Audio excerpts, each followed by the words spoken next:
அவ்வல் மாதம் தொடங்கியதில் இருந்து போதும் வெறும் கூட்டம் வழிகடப்பதற்கு முதலிலே தயாராகி விடுகின்றது.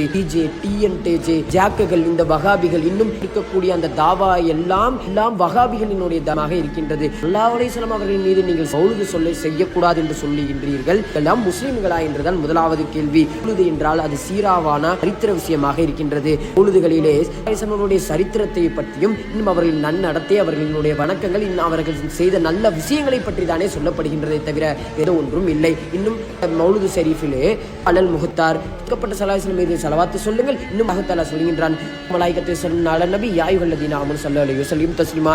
நிச்சயமாக அல்லாஹ்வுடைய மலக்குமார்களும் ஸலவாத் சொல்கின்றார்கள், ஈமான் கொண்டவர்கள் நீங்களும் ஸலவாத் சொல்லுங்கள் என்பதாக அல்லாஹ் தஆலா சொல்கின்றான். என்றால் இந்த ஸலவாத்தையே ஒருத்தமாக சேர்ந்து சொல்லும் பொழுது அந்த மௌலிதும் அதிலே அடங்குகின்றது.